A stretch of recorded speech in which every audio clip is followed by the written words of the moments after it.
नमस्कार प्रिय दर्शकों।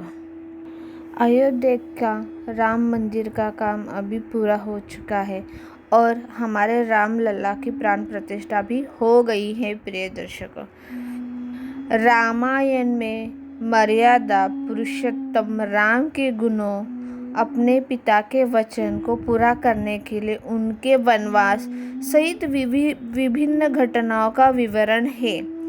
लेकिन इसमें भगवान राम के जीवन की सभी घटनाओं जैसे परिवार के सभी सदस्यों का विवरण है। वनवास के दौरान उनसे मिलने लोगों का भी विवरण है। लंका पर विजय का उल्लेख है, लेकिन भगवान राम के जीवन से जुड़ा एक ऐसा चरित्र है जिसके बारे में बहुत कम लोग जानते हैं। साथ ही इस किरदार का जिक्र रामायण में भी नहीं है। क्यों आपने कभी भगवान राम की बहन के बारे में सुना है? नहीं? तो आज आइए हम उसके बारे में जानते हैं। भगवान राम की बहन का नाम शांता है। वह राम की बड़ी बहन थी। राजा दशरथ की एक लौती पुत्री शांता के बारे में कुछ कहानियां प्रचलित हैं। जाना जाता है कि दक्षिण भारतीय रामायण के अनुसार राजा दशरथ की 3 रानियां थीं।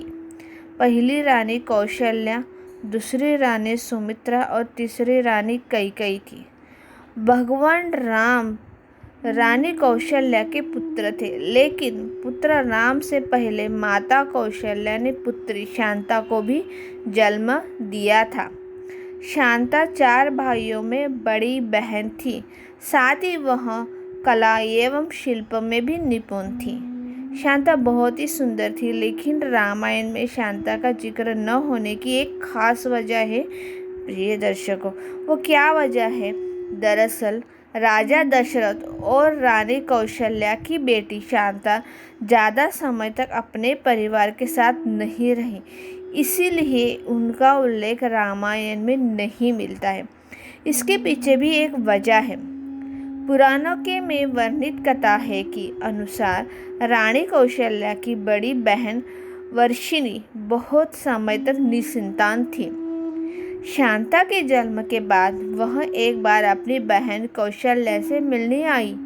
फिर उसने शांता की ओर देखा और कहा कि लड़की बहुत ही प्यारी है, इसे गोद लेना चाहिए। यह वाक्य सुनकर राजा दशरथ ने उन्हें अपनी पुत्री को गोद लेने का वचन दिया। रघुकुल हमेशा से ही अपनी इस कहावत के लिए मशहूर है। प्रिय दर्शकों, की प्राण जाएंगे लेकिन वचन नहीं जाएंगे। इसीलिए राजा दशरथ ने अपना वादा निभाया और अपनी बेटी को गोद दे दिया। भगवान राम को अपना वचन निभाने के लिए 14 वर्ष का वनवास भोगना पड़ा। भगवान राम के पिता दशरथ राजा ने अपनी पत्नी रानी कैकेयी से वादा किया था कि वह किसी भी समय 2 इच्छाएं मांग सकती है। उसका फायदा उठाते हुए कैकेयी ने राम से वनवास और अपने पुत्र भरत के लिए राजगद्दी की मांग की। पौराणिक कथाओं के अनुसार ये मालूम पड़ता है कि भगवान श्री राम की बड़ी बहन का विवाह श्रृंगी ऋषि से हुआ था। हिमाचल प्रदेश के कुल्लू में श्रृंगी ऋषि का मंदिर है, जहाँ ऋषि श्रृंगी और राम की बहन शांता की पूजा अभी भी की जाती है। प्रिय दर्शकों, तो ये वीडियो मेरा ज़रूर सबके साथ आप साझा कीजिए और सबको पता चलेगा कि श्री राम की एक बहन भी थी। तो प्रिय दर्शकों, नमस्कार। ओम नमः शिवाय।